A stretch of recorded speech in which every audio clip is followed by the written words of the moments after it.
Hello dear friends, कैसे हैं आप लोग। स्वागत है आपका आज के न्यू इंटरेस्टिंग वीडियो में। इस वीडियो में आप खेती बाड़ी के कुछ ज़बरदस्त मशीनों को देखेंगे, साथ ही में उस मशीन के बारे में सारी जानकारी बताएंगे। तो चलिए स्टार्ट करते हैं। नंबर 1 पे राउंड बेलर। इस तरह की मशीन का इस्तेमाल चारे की राउंड बेल्स बनाने के लिए किया जाता है। इसे ट्रैक्टर में अटैच करके चलाया जाता है। इस मशीन को चारे और भूसे के ऊपर चलाया जाता है। इस तरह से ये जमीन में पड़े भूसे को अपने अंदर निगल लेती है और चारे को अपने अंदर ही लपेटती जाती है और थोड़ी देर में उनकी बेल्स बनाकर वहीं पर ढकेल देती है। और इस मशीन के द्वारा ज़्यादा से ज़्यादा चारे को कम जमीन पर इकट्ठा करके रखा जा सकता है। अगली मशीन है टैंको 1320। ये भी एक कमाल की मशीन है। ये चारे की बेल को प्लास्टिक फिल्म में लपेटने का काम करती है। सबसे पहले ये मशीन आगे चलकर एक बेल को कवर करती है और उसके बाद इसे चारों तरफ से प्लास्टिक फिल्म में रैप कर दी जाती है। और अच्छी तरह से इसकी रैपिंग होने के बाद इस मशीन में लगे ब्लेड से इस पॉलीथीन को काट दिया जाता है और इस तरह रैप किए हुए चारे के स्टोर को लंबे समय तक सुरक्षित रखा जा सकता है। अगली मशीन का नाम है बेड फार्मिंग। ऐसी मशीन का उपयोग खेतों में बेड बनाने के लिए किया जाता है।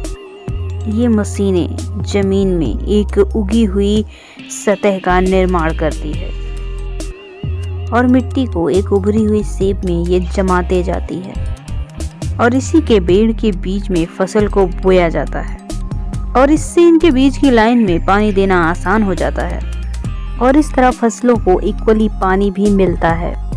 अगली मशीन का नाम है प्लास्टिक मल्चिंग। इस तरह की मशीन शायद ही पहले कभी आपने देखी हो।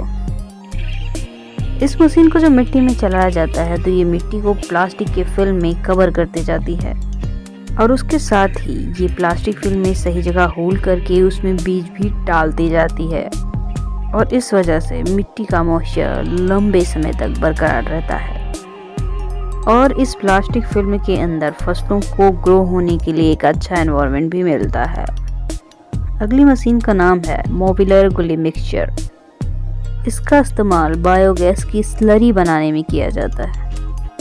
बायोगैस में गोबर और सारे जरूरी केमिकल्स डालने के बाद उसे इस मशीन के जरिए मिक्स किया जाता है। इस मशीन में आगे की तरफ ग्राइंडर लगा होता है जो कि सारे इंग्रेडिएंट्स को मिक्स करता जाता है और इसे रिमोट के जरिए ऑपरेट भी किया जाता है।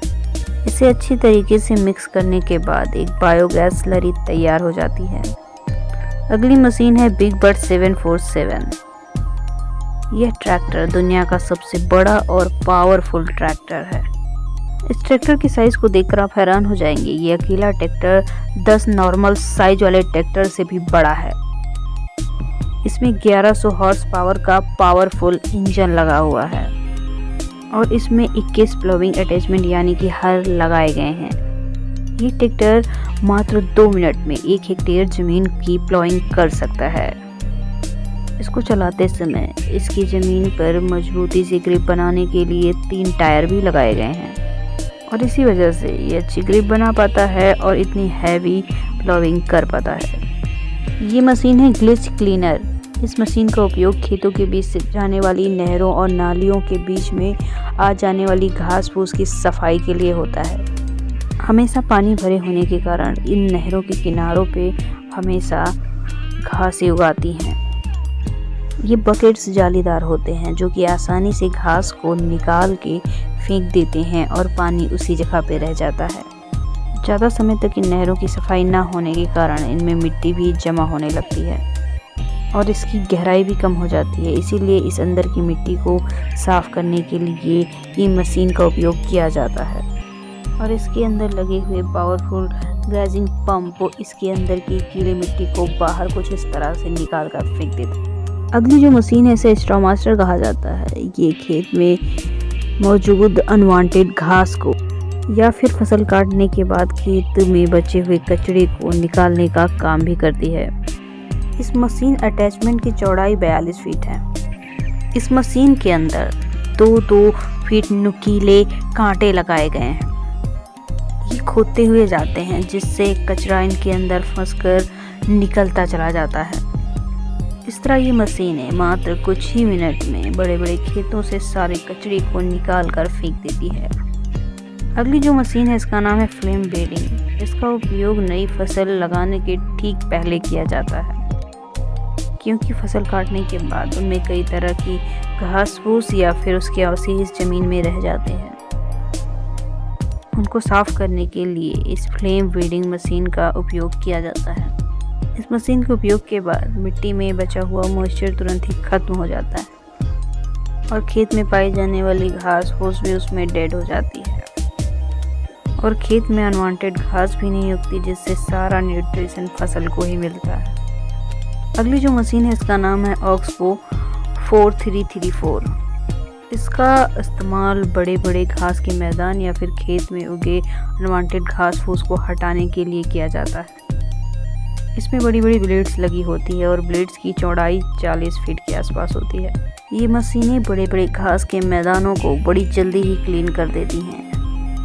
इसको 3 अलग अलग हिस्सों में बनाया गया है और कमाल की बात तो ये है कि इसकी ब्लेड को मशीन पे ही होल्ड करके रखा जा सकता है।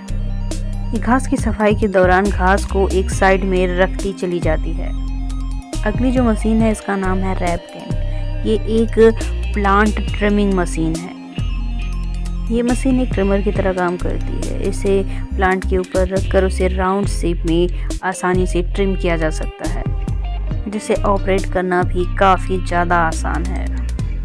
इस मशीन का उपयोग ज़्यादातर गार्डनिंग में किया जाता है, जो कि डिज़ाइनर राउंड शेप देने के लिए काफ़ी बेहतर है।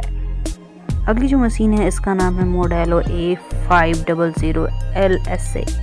ये एक प्रकार का पंप है जिसे ट्रैक्टर से अटैच करके चलाया जाता है। इसका उपयोग नहरों से पानी को मोड़कर खेतों में पानी का उपयोग करने के लिए किया जाता है, जिस वजह से ये काफ़ी सारा पानी कुछ ही समय में खेतों में पंप कर सकता है।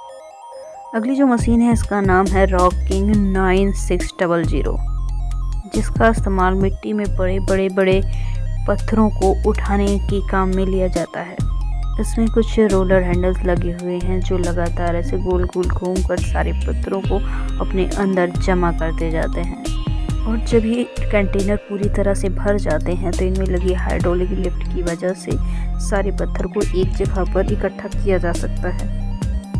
अगली जो मशीन है इसका नाम है RS2500, जो कि छोटे छोटे पत्थरों को ज़मीन के अंदर छुपा देती है, या फिर दूसरी भाषा में कहें तो ये ज़मीन को रिवर्स करने का काम करती है। ये मशीन ऊपर की मिट्टी को नीचे और नीचे की मिट्टी को ऊपर करने का काम करती है। इसे एक पथरीली जगह पर चलाकर उसे एक क्लीन सरफेस में आसानी से बदला जा सकता है और इसकी वजह से खराब या दूषित मिट्टी को रिवर्स करके उसे डैमेज किया जा सकता है, जिससे उस सतह की खूबसूरती को भी बढ़ाया जा सकता है। अगली जो मशीन है इसका नाम है टीगल टाइटन। इसका इस्तेमाल खेतों में ड्राई कंपोस्ट को स्प्रेड करने के लिए किया जाता है। जेसीबी से इसके कंटेनर में कंपोस्ट को भरा जाता है और फिर से खेतों में ले जाया जाता है और फिर इसके बाद इसकी मशीन में पीछे की तरफ लगे हुए स्प्रेडर पूरी कंपोस्ट को पूरे खेत में फैला देते हैं। ऐसा करने से टाइम और लेबर दोनों की ही बचत होती है। अगली मशीन का नाम है इंटरड्रेन V-Plow। ये मशीन वाटर पाइपलाइन को अंडरग्राउंड करने का काम करती है। इसके अंदर V शेप की प्लेट लगाई गई है जो ज़मीन को अंदर की तरफ काटने का काम करती है। ये ज़मीन को काटते हुए भी उसके अंदर हाथों हाथ पाइप भी डाल दी जाती है और इस तरह पाइपलाइन को अंदर की तरफ किया जाता है, क्योंकि ये मशीन ज़मीन को बिना खोदे ही उसके अंदर पाइपलाइन बिछा देती है। अगली जो मशीन है इसका नाम है ज़ेरियन सैडल ट्रैक। इसका इस्तेमाल भी नई फसल को बोने से पहले मिट्टी की स्ट्रेंथ को बढ़ाने के लिए किया जाता है। सबसे पहले मशीन के टैंक में फर्टिलाइज़र की स्लरी बनाकर डाल दिया जाता है और फिर इस मशीन को खेतों में ले जाया जाता है और ये कुछ इस तरह से पूरी स्लरी को खेतों में स्प्रेड कर देते हैं। आपको बता दें कि इस तरह की मशीनों का इस्तेमाल खेतों में लिक्विड फर्टिलाइज़र को बहुत ही जल्दी कम समय में फैलाने में किया जाता है। और इस मशीन से काफ़ी कम समय में बड़े बड़े खेतों में इक्वल लिक्विड फर्टिलाइज़र पहुंच जाते हैं। और काम होने के बाद ये मशीन इसे अपने पास ही होल्ड करके रख लेती है। सो डियर व्यूअर्स, ये रहा आज का वीडियो। चैनल को सब्सक्राइब कर लें, वीडियो को लाइक कर दें और जितना हो सके वीडियो को शेयर करें और ज़रूर बताइए कि अगला वीडियो आपको किस टॉपिक पे चाहिए। अपनी राय कमेंट सेक्शन में लिखना ना भूलें। Thanks for watching.